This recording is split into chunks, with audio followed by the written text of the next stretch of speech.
Welcome back. I'm back. You're back. Crumbs, are you there? I'm here, Rib. Pastry will be here later, as I am still here to deliver some calls with Crumbs the Prophet, who will get one of the Drakes right. But welcome back, everybody. We are now into our third game of the day, Evil Geniuses versus Golden Guardians Academy, where both teams are looking to lock in a playoff spot, Crumbs. And there may not be many tiebreakers today. That's right. If Evil Geniuses win, there's no tiebreaker. So we can go home or stay home. Actually, that's wild to think about. Already home. But it is wild considering how many teams were at 9 and 8 or 8 and 9. So we gotten them out of the way. The 8 and 9 teams, Digging Immortals, unfortunately, were not able to get those wins here. But it was really surprising to see how these two teams have ended up in this spot, specifically Golden Guardians and Evil Geniuses, because Golden Guardians did lose to TSM yesterday in a very strange fashion. It really looked like that game was one that they were going to win, but TSM just took it right from under them. Right, and 100 Thieves defeating Evil Geniuses pushes these two teams into a three-way tie for third with CLG. And still, things do play out, but at the beginning of the day, like you said, it showed so many in the middle. We've seen two of the teams now fall out of playoffs, unfortunately. 100 Thieves was sitting pretty where they were, and now they have a chance for a better spot with the win that we just saw. And FlyQuest playing a bit of spoiler, so you can't really blame them for that. They came out with the Lilia, and they showed us a game. Now it's going to be up against Golden Guardians and EG, sitting at the same in the standings, and the pressure is on here. Whoever gets the win is guaranteed a playoff Feel spot. good. That should be everything you need to know for what's at stake here. And when playoffs are on the line, where everything that you've worked all season long comes down to this, teams always go back to think about the objectives, think about your fundamentals, and who better to follow when it comes to objectives than supports. the junglers here. Oh, damn. That's all right. I'm biased. We got jungle focus here. And Anda versus Hard. Now, it's cool that we actually get to see where they rank in the rest of the league, because the stats for Hard aren't really very great, right? They're okay. You got one at third, one at fifth, whereas for Anda, a first on damage per minute, really impressive, right? That's a whole game. So you're dealing with a lot of DPS. With the kill participation, 82%. I mean, that is just a bonkers number for the jungle compared to Hard, who has one of the lowest. Just indicates how much of your team revolves around having the jungle there to play make. And what does that kind of signify for you in terms of, do you really reflect on that? Do you give him something, not just to up those stats in one game, but should Hard be on something aggressive? Should Hard be on Comfort, something that is going to be more support utility if the lanes don't normally play around having him help? So I think for Hard, what it is, it's not necessarily that he has to do more, but rather if your team is getting kills without you, that's an opportunity for you to be there and make sure that those plays are even more one-sided in your favor. And if your team is not getting plays without you, then that doesn't happen, because that's what it means. Your kills are happening when you're not there. Either you're dying first, which isn't really the case with him, or they're just playmaking and you're not being a part of it. And so if, say, the bottom lane gets a kill 2v2 or has an opportunity for a dive, yes, they can pull it off on their own, but if the jungler comes down there, you make sure that there's no counter gank, and you can get even more out of that single play. So there is some ways to look at it, but obviously we need to be very nuanced in what exactly is happening, because a lot of the times players just misclick during a fight and don't get to hit everybody, or you just forget to auto attack a champion, or then you just play champions that hit everybody with an AoE, right? You play Volibear, auto attack with your 5-stack passive, suddenly everybody's hit once, and now you have an incredible KDA. So there are tricks that players can do, obviously not consciously, but to boost the KDA numbers and make it seem like they're much more impressive than they're not. The most common of them all was the Jarvan flag. Jarvan flag in the fight, 5 assists every time. Ooh, I might have you beat. I think Jarvan is definitely more common, but the cheesier one is Soraka. Oh, yeah. Ult when you don't need it just to get the assist. You do that you see that in top lane for sure. When top lane's fighting, you're just like, I may not need to do this, but boom, thanks, money. I love it. All right, Karma. I like the Ash volley. Yeah, that definitely has an assist on it. Ash Hawkshot gains an assist if that person has not been seen previously. Wait a minute. Okay, because this is something that I actually had a gripe with the other day. Hawkshot gives you an assist, but if I reveal somebody with a Scryer's Orb or a Vision Plant, I don't get an assist from that. What's up with that? Because that's free. Well, Hawkshot doesn't cost mana. Damn it. Damn it, Crumbs. That wasn't supposed to work like that. It is free, though. It costs a cooldown, but then the other one costs... I mean, same thing. Yeah, same thing. Damn it. Moving on. 10 seconds left in this pick. A similar draft to our last game. Galio first pick. No set Ash, though, so Ash and... No, Ezreal. Ooh. Damn, I got scribble in my notes now. Man. Okay, I think Golden Guardians is going to do the exact same Camille Galio combo and just lock it in really early. Zion loves Camille. Don't pick Galio. Okay. Whew. I almost had a heart attack if somebody was going to lock in Aatrox right now. Zoe, okay. Sewing that right away. Pokey, not giving him much away. You've got long range tools and good laning phases. So I like what I'm seeing out of EG thus far. It obviously is a really important match for them. This is one of Giyu's best picks as well as Deftly's. Let's see what Golden Guardians can respond with here because, yeah, Camille and then if you take away your AD. Looks like Golden Guardians and 100 Thieves have been scrimming each other. Yeah, that would have gotten banned. Zion's been playing Camille the past few times. Not in consecutive, but he's definitely been in that top lane. Seeing what they have now for a Blaze Olive. Could go for mid. They wanted to, so he doesn't get pinched out of mids if he feels comfortable. They're going to give hard Nidalee. Oh. Okay. Whew. We see that. A lot of pressure on Hard to perform this game, taking the Nidalee, but the team is built to help him out a lot. Very good engage from your solo lanes, whether it's Camille hookshot or even her ultimate, and same thing with Galio's taunt or ult. Lots of setup for the Nidalee, help him out, as well as pretty good follow-up for Nidalee to go in and maybe even help out a Galio in there. We're going to see the same response from Lorlo in the top lane against Camille, so clearly the teams have felt like Renekton is the best thing to deal with her, but we've seen what happens when the junglers get involved in that matchup. They can really sway the tides, and with a Galio to add to the Camille ultimate, I got a fear for Kumo here. Here's another one for the Nidalee.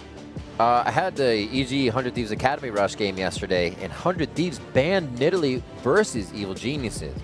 That in their comp is 3 straight poke if they would have gotten it. So a takeaway pick there that Anda loves, and also something for the comp. So Golden Guardians definitely knowing what they need to do to kind of get a little wrench in the works of Evil Genius's master plan.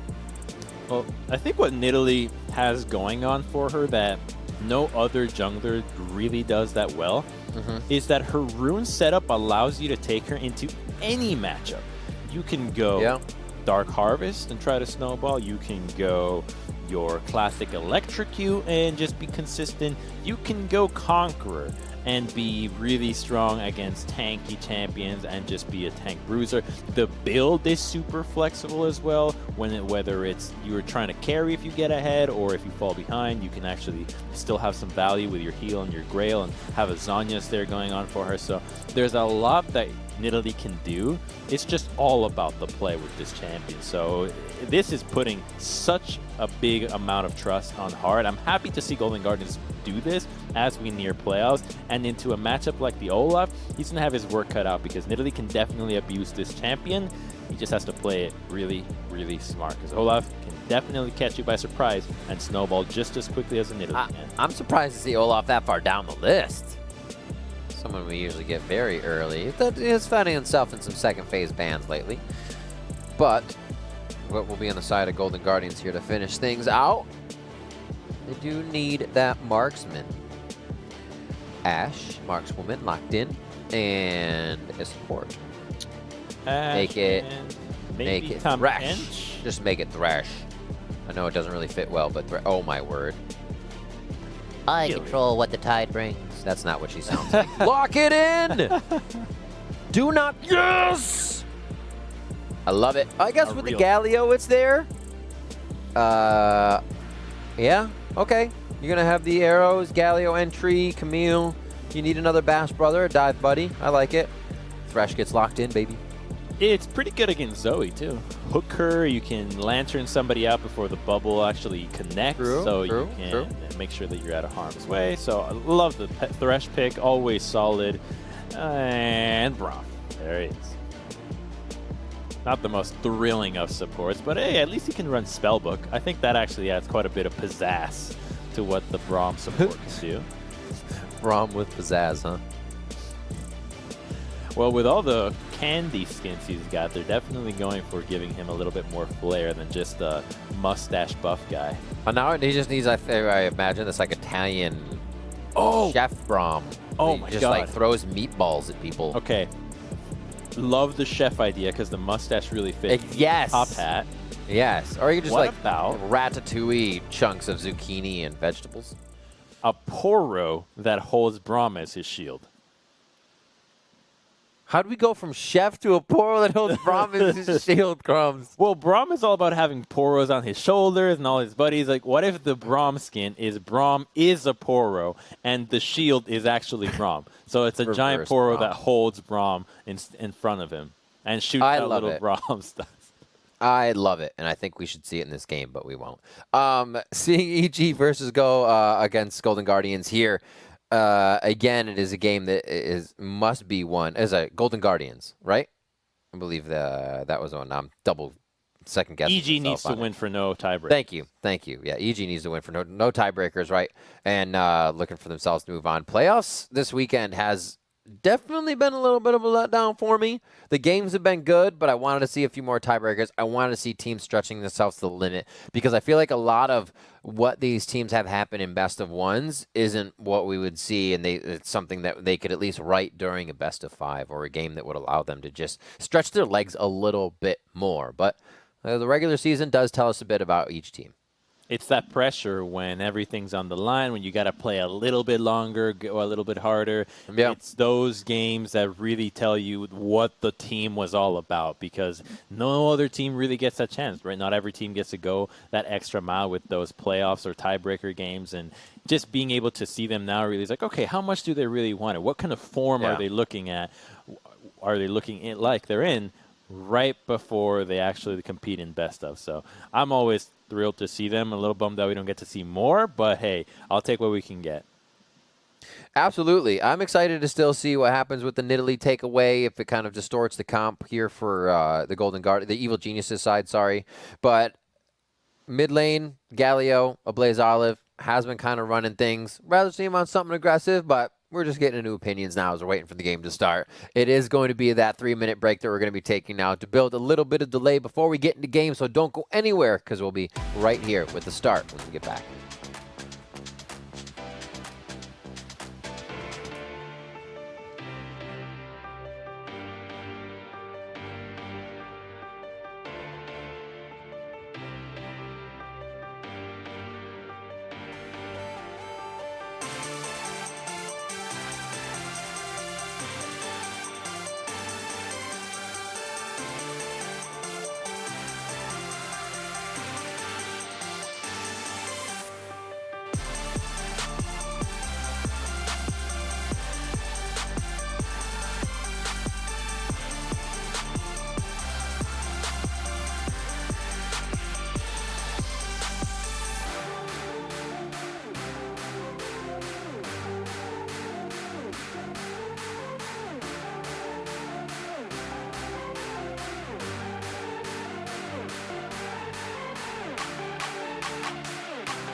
Welcome back, everybody. Thanks for sticking with us. It is Academy Week 9 and the final day of opportunity to make some moves. We are going to see Golden Guardians versus Evil Geniuses in just a moment. Before the break, I said I want to see a Blaze Olive on something more aggressive. I meant flashy. Galio is probably the most aggressive you're going to get. But I always love seeing the mid laners on something that'll just instantly take a game and turn it on its head. Galio kind of needs some help from that, but I guess last game we also did see some flashy Galio, so, you know, we'll see. We'll see. I love how Galio has come full circle because it's been 9 weeks, Riv. A lot of reflecting, a lot of games have gone by. If you remember all the way back to week 1, one of the most explosive teams and flashiest by that manner that came out was CLG. They came out with Galio in every comp that they could get. It was Galio mid. Same thing with Cloud9 and the LCS team. It was all about how much Galio like different play. Seasonings for dinner. What do we have? Galio and Galio and what? Galio and what tonight? Galio is the umami. You just put it on everything. It makes everything taste a little bit better. And I thought Galio was actually busted. Like, I've been tweeting about it. I was like, I think this champion needs some tweaking because by itself, it's not that strong. It's when you combine it with all these other picks that suddenly he's incredibly oppressive, especially when you have a jungler that can take advantage of it. Yeah. We saw a little bit of what that could do in the last game. Here again, it's taken over some more games. I think the fact that teams are first picking it should be the biggest indication for this champion's strength because there is a ton of other champions that are really powerful right now, and Galio has been designated by 2 teams that are in playoffs as the go-to first pick, especially in combination with Camille. Yeah, the play style itself is seen in more bans that we have. TF, right? The ability to control a lane and quickly teleport out and offer assistance everywhere. Here, you're a bit tankier, and you can just start brawling with people. But TF has banned this game. Blaze Olive trying to create that global pressure by himself as it's not matched on the other side other than a true shot barrage. But yeah, that style of play is just being loved right now. Zion, quick tumble over the wall. For a second, like I looked at that and I thought it was a different Lilia skin. And I was like, yeah. And I was remembering he played Camille. Yes. That'd be cool. Now I just want to see it prance around, to be honest. It's so funny. Maybe we can get some more Lilia as the games increase in stakes. Try to surprise somebody with a new pick. And speaking of surprises, I think the other aspect that is underlooked is the spellbook usage. I think it's been quietly just been something that is really, really powerful on the champions that can take it because it's difficult to play against because you don't actually know what's going on with their spells, and it just allows so much flexibility. You see it here. You've got 2 people doing it. You've got Matt running Spellbook Braum, and same thing with a Blaze Olive to Galio. Yeah. See, you know, I think, like you said, it's kind of one of those things you don't think of much. There's a nice hook shot kick here to start the lane. Kumo just building up a bit of fury there so he can get a good heal off of Cult. Is that you don't really think about it until you're like, wait, did that tanky person just ignite and get the kill, make a play, and then teleport somewhere? And then you're like, that's broken! Or the smite. Smite exactly. Yeah. But it just like quietly flies under the radar otherwise until that gigantic play is made. And you're like mind blown, forget it's there, and just realize people otherwise use it to teleport back to lane and then feel like they have some help. You know? That's a funny thought. I definitely get that sometimes as well. Zion. So yeah, that call to Meek into Slice and Dice seemed to help Kumo out here. He's back in. He might have Ruthless Predator. I don't know what he went secondary with the way the lane went there. Oh, Zion wanted a pretty big trade there, but ended up taking a cue back to the face as the wave crashes back to him. Both junglers know that top lane is a source of action. Nidalee makes it there first. I'm not sure she knows that Olaf has done the red. Someone is about to die, Riv. Waiting for the counter, but not waiting too long because Kumo's going in. Hook shot back, stuns him up, but the slice goes through. Dice is there. Oh, it's going to be the assist kill coming through too. Zion, don't give yourself up. One swipe. They want to give it to Spartan. All the top laners call him Zion Spartan. He gets the kill for himself. Flash there to outplay the kill from Kumo, and he knew he was dead to rights after seeing Hard. Oh, hook towards the bot. Nice unbreakable. And Hard changing the statistics about himself a little bit with that first play. And really helping out Zion on that play, giving away that kill, because he could have easily taken that. Nidalee can totally snowball games with kills. It's not like this is a champion that doesn't perform with gold. I mean, he's actually going to be pretty hurting himself pretty substantially here, getting double crafted. So a lot of emphasis on Zion's lane here. Not a lot that Kuma could have done. And it's unfortunate because what ends up happening here is that Olaf is simply trying to power farm. He does not want anything to do with the lanes, yet Nidalee just makes it there first, and Kumo's now in major trouble. He has to base, giant wave crashing. He's going to miss out on everything here, and there's nobody to take this minion wave. I feel bad for this Renekton. 2 games in a row, we see them get raffle stomped by the Camille with jungle pressure. Pushing through. Now, it just seems like such a strong pick, right? You try to attack it, it's safe. It gets ganked, you hook shot away, and hook shot is one of those abilities where you know it can go far, but I don't think people really fully understand the extent of its range. It's where she can or cannot pass over a wall if she's, tried to dodge over one kind of thing. And it really hurts when you don't know where to position. It's a crazy spell. Late game too, when the cooldown goes down, I mean, it feels like she has it up for every single time that she just used it, and you're like, okay, her auto combo is down, and she has it again. And here it goes again, because the build now with Death Dance is so easy to just have even more cooldown reduction. Sometimes they're even getting cooldown reduction in the runes, which just makes her even stronger for getting away from you. And now there's going to be a Galio that can also assist the Camille, so this is looking like Golden Guardians is just going to play through the top side. You have the Ashe and Thresh that can play super safe against Braum Ezreal, and they're okay with it because Camille can definitely hard carry games. Reminds me of a champion I always thought, like their jump ability. Like imagine Lee Sin, but they have the ability to kind of jump off a wall real quick, reposition themselves. Camille, right there.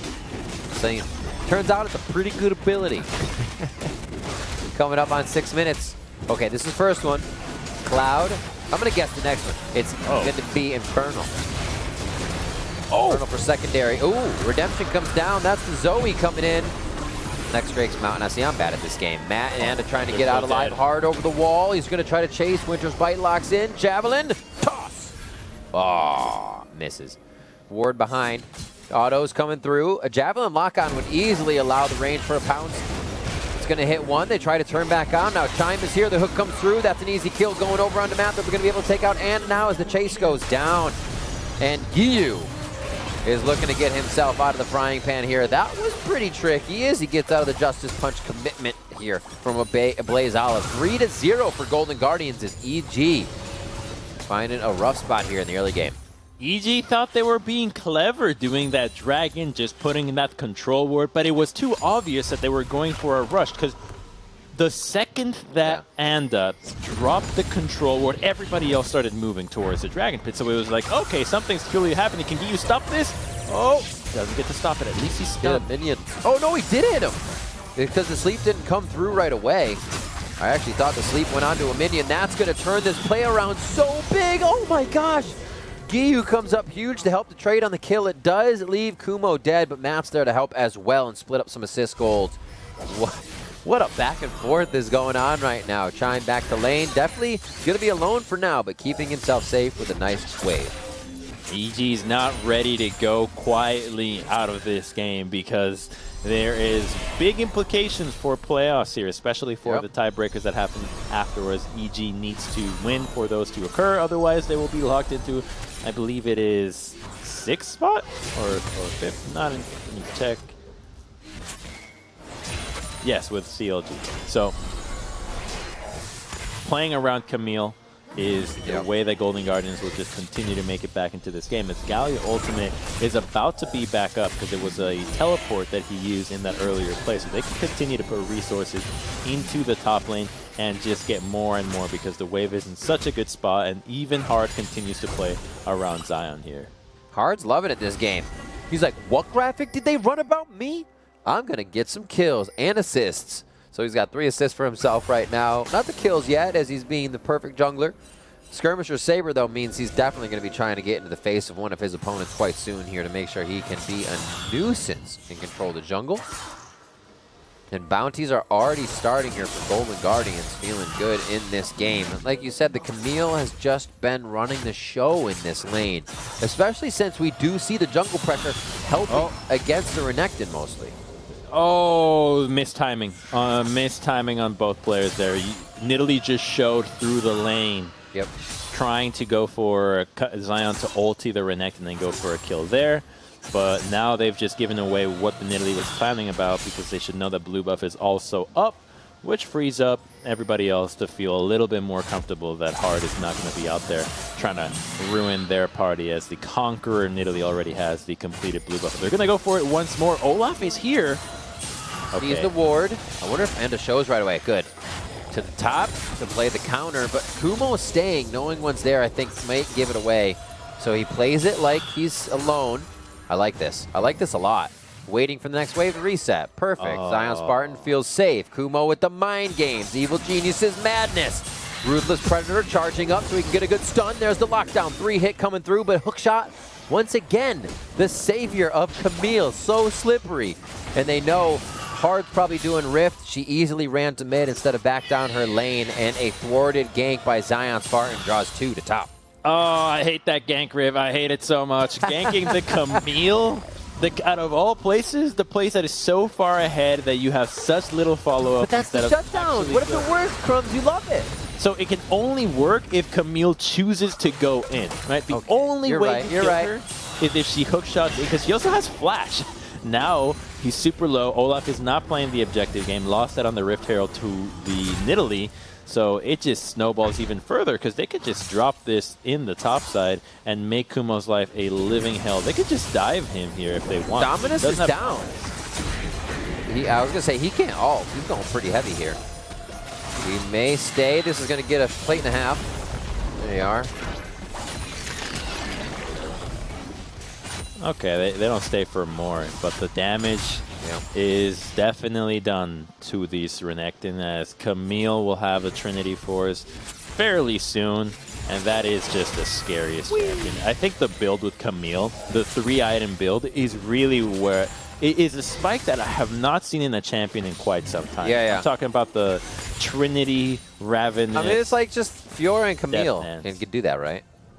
It's disgusting. Just Fiora can't jump around. She used to. Remember that ultimate? I kind of liked it, right? She kind of, it's like disappeared and flickered on your screen. It's an, what do you call it? Glorified Alpha Strike. Yeah, basically that's what we called it, right? So Zion as well this time, we spoke about it for a moment last time. I said, Triforce against Kumo, and you want to continue the 1v1, but instantly Tiamat and Sheen in the combo, and he starts to piece together a Phage. So going for both best of both worlds there in the build-up. The Tiamat's going to help him continue to power push this lane. Oh, yeah.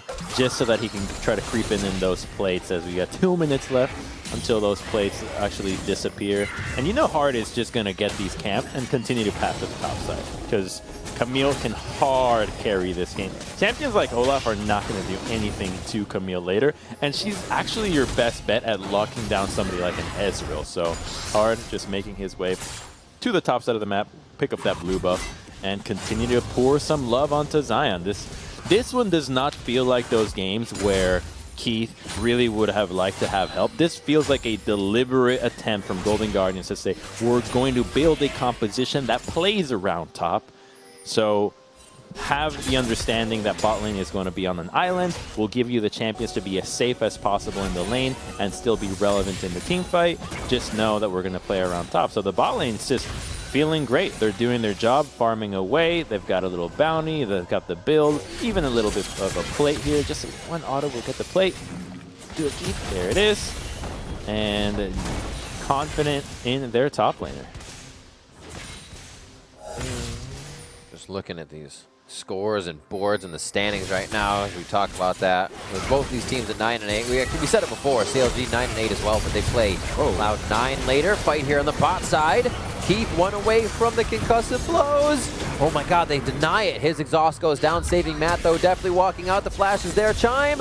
Oh, he walked backwards before he attacked Crumbs. He almost had him. They almost won 2 fights at the same time because they just killed top. They sent 3 people. They used the Galio ultimate. We even saw that Italy was passing top side.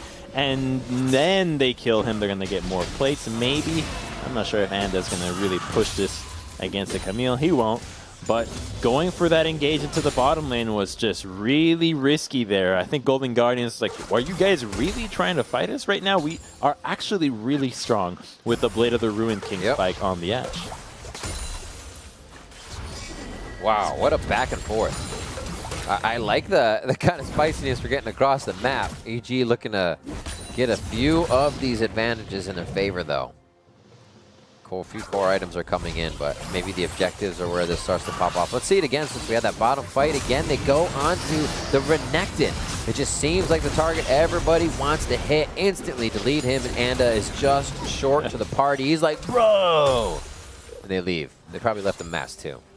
Oh, it's so easy to kill Renekton like this. It doesn't stand a chance. Camille ultimate and Gal. At least with Jarvan ultimate, there was a way to outplay it. Camille, you're just dead. You accept it, and you're done.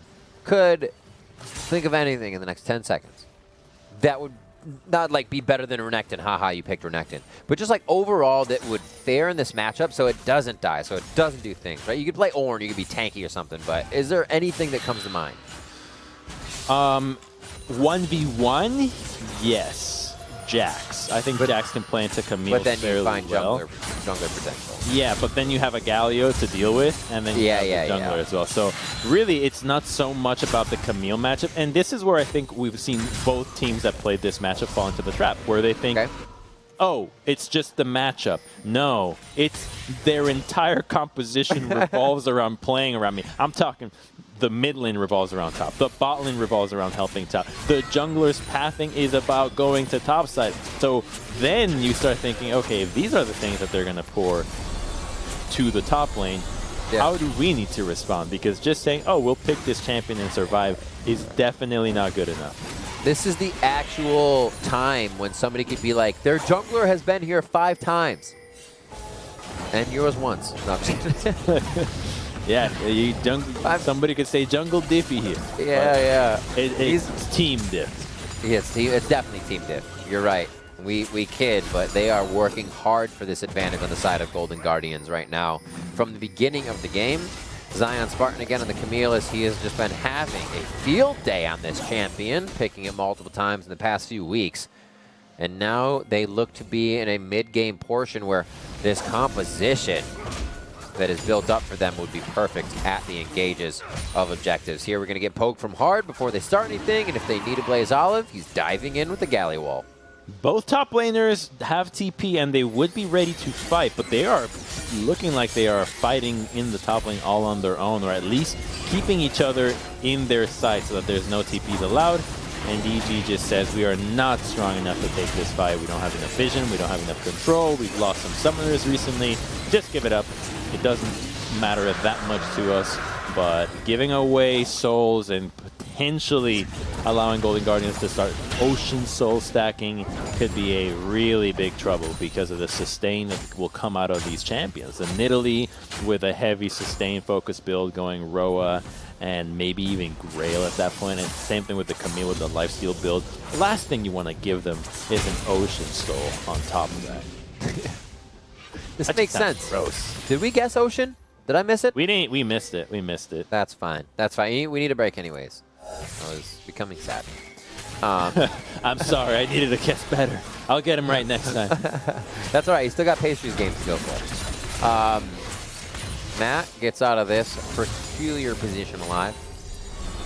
He's fine as he tries to get a bit of brush control. 186 to 186 in CS in the bot lane. Really not the most riveting bot lane, but they're farming up. They're scaling. Obviously, Blade of the Ruin King for Keith as definitely builds up his tier and just tries to fight back with the Sheen. Overall, EG's in a position to make a few fights work, but I feel like they need to make those fights happen. Zion Spartan's going to run the rest of the game in the side lane, and EG's going to be forced to fight numbers down. They are definitely scared of this Camille. 3-0 is a huge score for her right now. And if there's anybody that EG can count on, I think at this point, it's going to be the Ezreal. I think Ezreal is one of the champions that could have an opportunity to actually outplay the Camille. Not with her ultimate, but the build does give him some survivability to actually stay alive long enough to win a fight for the team. Double cleanses come out, Giu's fine. But yes, Ezreal with the Frozen Fist build and how strong he can become in the late game of the Death Dance. But they're going in again on Giu. Oh my word, instantaneous death for him. It's going to be all up down just for some resistances, but the fight could go on, and Kumo's here. Does he capitalize? He goes down for hard as the kill goes into Deathly. That's a pickup. Iceborne Gauntlet was just finished for him on top of that Muramana. Oh my word, he just got so big, and this is what they needed, Crumbs. You talked about it could be a possibility, and he just came online sub 20 minutes. A big time to happen. Kumo getting caught in the jungle, and you can just see Zion Spartan able to read this off an early ward, knowing you'd be around, but the fight changes. Oh my word. A sliver of HP. Oh my god, I think if Kumo realized right away how much, wait, the Ezreal ultimate? Oh, he gets him! What? Definitely! Oh, that's so fat. That's a 4-kill bounty. That was at least 300 gold in Camille's pocket. Ezreal just TP'd to mid, picked up a solo lane kill, got the kill on top, and that kill top also stopped the turret from going down because that turret was so low. He might actually pick up the first brick here, a few more W's onto the turret, and it's his. Wow. If he pulled up into the lane to get away from anything else, a caster minion would have killed him, and there were many. Dude, what a play. Zion still goes down, though, to the true shot. Barrage, bounties picked up, and now we do get to look at Deathly a little bit more in this situation. What is he going to be able to provide for the team? He can now slow Zion Spartan as he tries to get to his targets if he doesn't already close the gap with a great hook shot. We'll see. They can trade back, though, just like volleys, potentially. See if Keith can stay protected in Giu. Now, my eyes are on them during fights if we're not watching Zion Spartan chop people up with kicks. Wow. Now, Deathly has started to pick up his defensive item, the QSS right away. Look at that poke. And we'll be building that Death Stance later. So this is where he starts being a lot more impactful than the Ashe. It's going to get really tricky for Golden Guardians now as their 4-man squad is going to be weaker than the one from Golden Guardians. But they're catching Galleon. He's dead too. Ooh, wait, Zanyas goes down for now. Blaze Olive almost lives, but he's going to get smited down with a reckless swing coming in from Anda as Anda goes down himself. The retribution kill coming in from Keith. They turn right back around and turn Keith's health bar into nothing, basically.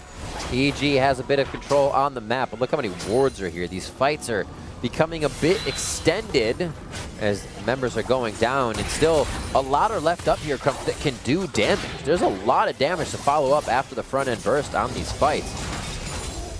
And they got lucky that the Zoe Sleepy Trouble Bubble in that Raptor camp actually missed because they would have gotten even more kills, and it would have been Keith that would have gone down. His bounty is still up for grabs. There is fighting ARAM here in the mid lane. Luckily for Giu, he can pick up some mana here before the dragon fight, but it's not much. This is looking like a good opportunity for Golden Guardians to push to the river and get a quick Ocean's Dragon.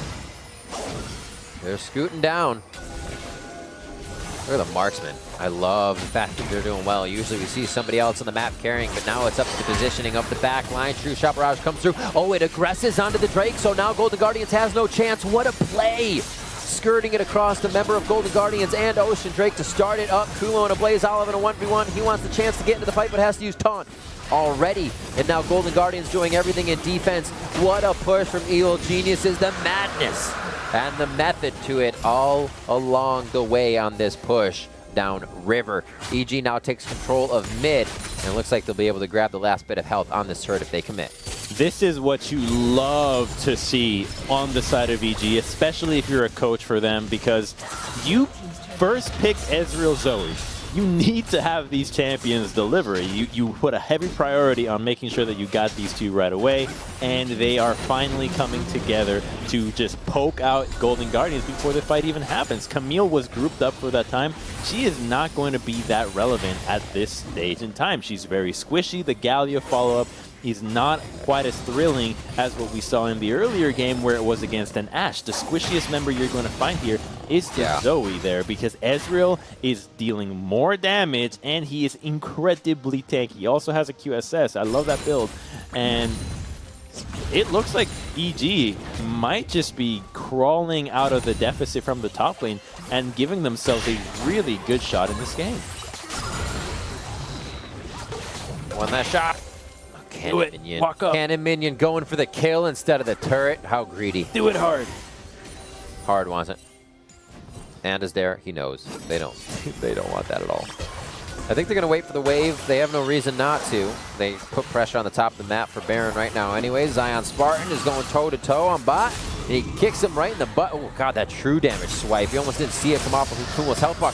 Hex Tech goes down. The healing here for Kumo. And the percentage health from Dominus going on to Zion Spartan. But Zion tries to kick. The adaptive shield comes up. And that's going to be enough for another 1v1 won by Zion Spartan.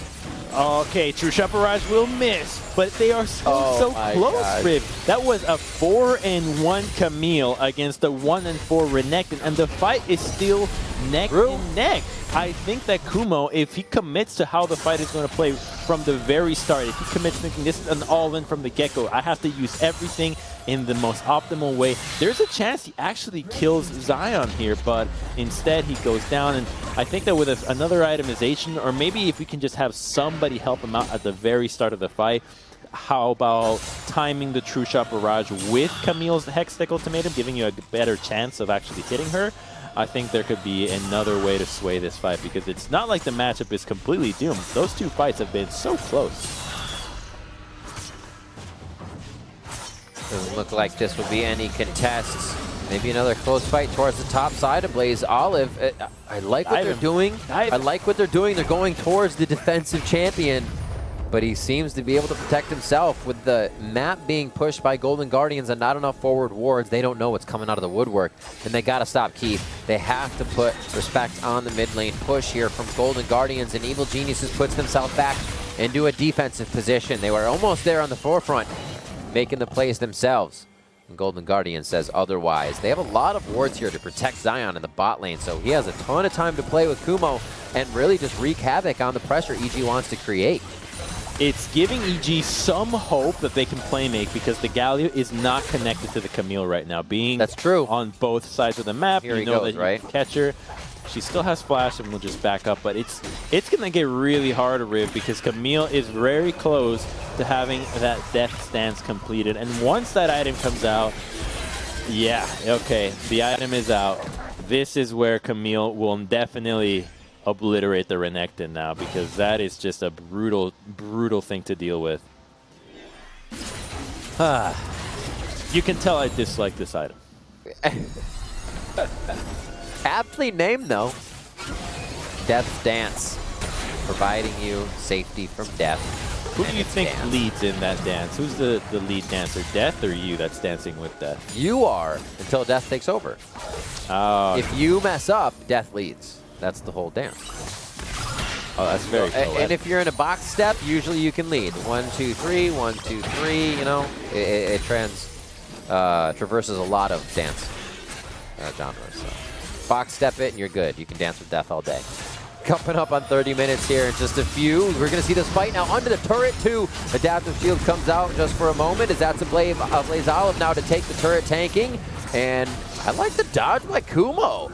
Zips right through what would be a punch coming in. True Shot Barrage again over the shoulder. You can always expect it to come across your screen after a big fight like that.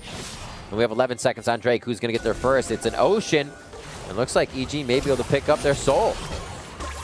Yeah, I think Golden Guardians... Wait a minute. Oh my god, that's soul. That's definitely soul for them. Oh my word. What? Like hard just disappeared? Oh god, it's falling apart for Golden Guardians, because going for that play, Wow. Best case scenario for Golden Guardians, you get the play, and maybe you can start pushing a tier 2 and maybe threatening a base. But you're giving up Ocean Soul, right? If you win that and commit 2 people topside, you are giving up the soul. And now that Giyu picked in Italy, you know there is no Galio ultimate. So defending this Baron and doing it in the face of Golden Guardians is a lot easier. A single moment might have just turned everything. What a game that Kumo had to persevere through to get to this point. Hopefully this pays off for them as well. EG looking for a big return on investment with the attempt at the Baron. Golden Guardians on the other side. Oh my god, he unsealed Spellbook, he smites it! It's gonna be a Blaze Olive coming up huge! Everybody is exit stage left on the side of Golden Guardians, and EG is chasing so they can get some kills. They can get the objective off, but it's not gonna work. A Blaze Olive comes up huge! Oh my god, Riv, are you kidding me? They had the opportunity, and then the Spellbook Galio. We were just going on about how strong Spellbook was. Oh now it could surprise you. God. And that's how he does it? Oh. Okay, he has it. They see him. I just don't think anybody's expecting it because it's so hard to check for everybody who has it.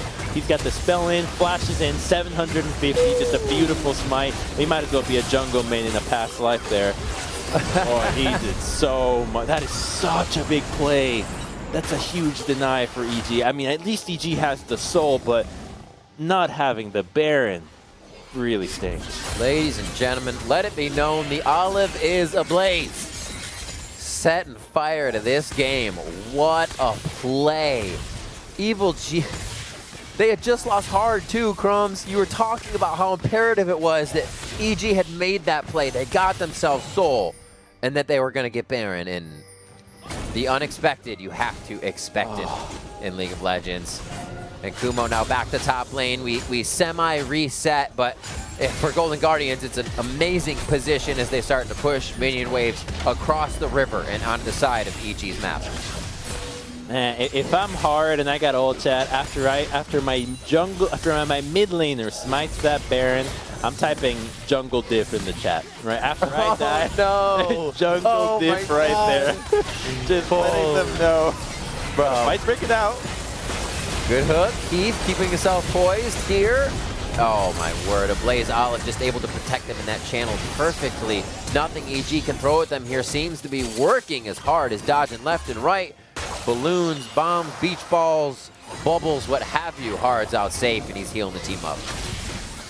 Oh, they can really stay in here. He's got so much health and mana. There's a Lantern. I'm not sure what Anda is thinking here. He wanted it. He thought maybe Lantern's down?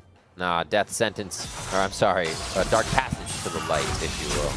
Holy macaroons, that true damage is just slicing right through. Kumo keeps him in. Dominus goes down for a bit of that health. Knows the percent damage is going to sting and does not want to lose Baron just yet. That's the advantage. Knowing he'll pull more EG members up, Zion Spartan feels great about his position and now has Hard here.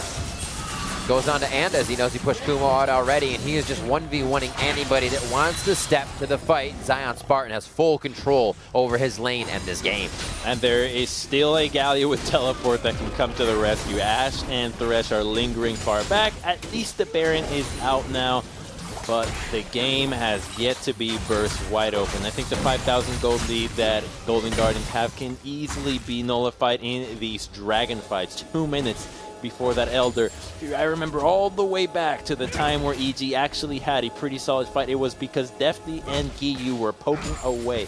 They can still get that same kind of setup to a fight right now. We just have been all over the map and have yet to see that opportunity. If I'm Evil Geniuses, it's all about that blue side control transitioning into the Elder, because you're behind in gold, but you've got the soul, and there's definitely a way in this game. The base has yet to be broken, which really diminishes the threat of a backdoor at this stage in time. So Evil Geniuses are definitely still in this game, despite the huge blow to the morale that losing that Baron caused. Back to the mid lane, back to the reset, Crumbs. There's a death cap on Zoe.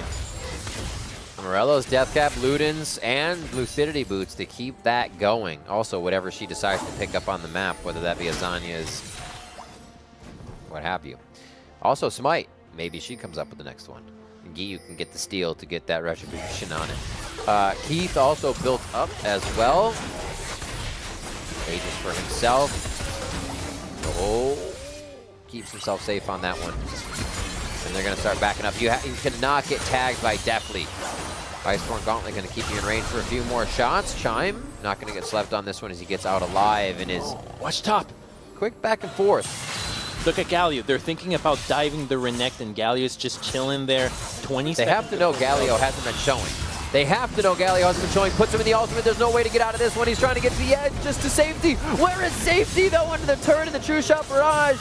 Like clockwork, comes flying across the fight, but to no avail. Golden Guardians makes it out alive, but do they? Mission Impossible begins right now. That's going to slow him down. The Glacial Fisher throws out the cleanse from the Unsealed Spell because he quickly switches around. I can't even say it fast enough. Just a mouth fumble Rooski. But man, Blaze Olive has some fast fingers going on today to just outplay his opponents. Oh no, Ezreal! Could be hook shot down. Did he stop? No, he didn't get it out in time. The teleport did come in, and now you have Deathly over here as a fight. If they're going to lose an inhibitor, they might actually threaten to end the game here from Golden Guardians. They've got a minion wave. What is happening? EG could lose right now. Zion Spartan does not take very long to get through these objectives, through these turrets, through these structures.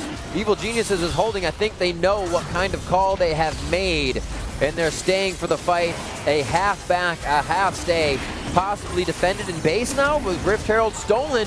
They knew the minion wave wouldn't be big enough. Crumbs! They may have played Golden Guardians, but now the next minion wave coming in. It's up to Kumo. He's been doing it all game, and he's got one last chance to make the fight work with Dominus up. 2,000 HP over the wall. It's going to be going to Matt. His Unsealed Stomach this time. Crumbs, what the hell is going on in this game? It's going to be the base. It's defended. It's Elder Drake going to Evil Geniuses at 35 minutes in, and we're still rolling here on this barn burner. Zion's trying to get away. Definitely, if he can shift forward, he has the true shot, or I'm sorry, the Mystic Shot that slows. But oh my God, we're still in it. They're still going, and Evil Geniuses are mad for playing it the way they did. Now back on to Baron. They are going for broke with everything. They're going for broke, but they have almost everything. They've got Soul, Elder, and Baron. Oh, the double smite that have come into this game to just undermine the junglers have been so amazing. Both hard getting outsmited, and Anda, if I'm Anda, I'm happy that my my support took the Elder, because I think that is a bigger objective right now than the Baron. And I think that what happened was EG faked that they were basing multiple people, just sent one back, which was the Ezreal, and just counted on Giyu. So they split their threats really well. I'm curious to see what happened with Blaze Olive dying up there, because I thought they had backed off from the play after getting a single Nexus turret, but clearly they lingered on the hopes that EG might have overcommitted to the Baron side. So let's see this again in base. Go Kumo. Oh, yeah, Kumo's just so strong. Oh, having that Elder pop up, dude, just completely Immolation burn on that immediately. Holy macaroons. Okay, big push for EG. Elder, Baron, Soul. You couldn't ask for anything more. It's your dream scenario, just hoping it's not a nightmare. EG pushing in. What a back and forth game. And again, I said it before for the game for Dig, a game that tests your mentality to the max. And really, it's something you're going to need to have a solid mental going into a playoff type game. Here we have Evil Geniuses still trying to stop Zion Spartan on the bot side from Golden Guardians. He's 6-1 this game and just throwing down the damage. Void Staff now for Giyu as we see another item completed. And EG is heading out of their base with confidence. Baron. A bit of Drake. They get the Elder War off now? Yeah, it's not swirly anymore. We're good. They can get maybe 2 turrets off this Baron push if they're really quick about it, because there is a standing tier 1 there that can give him a little bit more gold. But the gold is beyond mattering, I think. The items are pretty much there for everybody. Yeah, there's a few things that could happen here and there, right? Gallia could complete a death cap and whatnot, but whether he has a death cap or not, he's still going to be playing towards Kumo on the side lane and Zion, so he just needs to show up with his CC. Audi 5000. They're back to base. They have to protect. Got a Baron. All the cards on the table, Crumbs. Out of base comes Giyu and Matt. Zion Spartan take quite a bit of damage to start this fight off. Not looking good for Golden Guardians. He's going to throw down the ultimate and go down almost immediately. What? He missed. Blaze Olive is on the other side of the map, by the way. So Golden Guardians, they just need to keep themselves alive. What they do have in their favor is that all of the waves are pushed up currently. Zion just made a huge misplay. It was his hook shot. He missed it, right? He basically just had a little tiny hop instead of a long-range hook that gets him out of trouble. Keep an eye on the clock. 35 seconds for Zion. He has TP. Keep an eye on a Blaze Olive. He is already up there. You think he's going to backdoor this and chill in that tier in a little brush? Because he's doing it. He's waiting. Okay, he's back. It's like, is this the play? There's a lot to put on the line right now, Crumbs, especially 40 minutes in. You lose a fight like that and there's not enough in your base, the other team is going to wipe away everything you own. He definitely stands on the front line now. A lot of wards littering the area of Evil Geniuses, but outside that is dark. Golden Guardians may have a chance to make something work. Kumo with teleport up, just building a bit of his rage and ferocity as he messes with the minion waves on the top side. True Shot Barrage goes through. Big damage on the heart on the back side. Oh, wow, they're tempting fight. Keith almost goes down here. Hard and Keith very, very low as Evil Genius is making this look better and better as the Nexus turret's taking damage solely from minions now. Getting stopped just short. The minion wave comes out. Yeah, the poke is being utilized perfectly. Giyu has the Blade of the Rune King on his active. Zion Spartan goes in. That's going to be the Hextech ultimatum onto Deathly. They're trying to fight him. Here comes the Blaze Olive. Oh my god, they take down Deathly immediately. Renekton was able to get in, and Kumo's doing what he can in the middle of the fight as Matt almost goes down. That's a lot of low health bars for EG, and they're getting wiped out of the fight. The masterminds, they're getting wiped out of this fight. And that's going to be a double kill for Zion Spartan. Matt going to get one more Justice Punch, and I don't know if Giyu has what it takes, Crumbs, to stop Golden Guardians. I think that's it, Riv. Golden Guardians with the Camille Galio combination take out the slippery and most dangerous member out of EG. And with 30 seconds on everybody, I don't see how you can pull this kind of miracle here. 1v5. It looks like Golden Guardians has solidified their spot in playoffs above Evil Geniuses. That they have. It will be up to a few more games later to see if there is a tiebreaker for GG and CLG, but that's only if CLG win their game. Golden Guardians feeling good here that they will lock that better playoff spot over Evil Geniuses. What a game. I really like this game. The Camille Gallia, that's always exciting, all the playing around topside, but the cherry on top for me was definitely the use of the spellbook. Twice we saw spellbook members outsmite the junglers. I'm so glad we brought it up. The jungle role, right? It's like how good are the smites? You hardly ever see it, and then, you know what I think it is as the stealing jungler, it always feels easier, less pressure. As the non-jungler player, less pressure.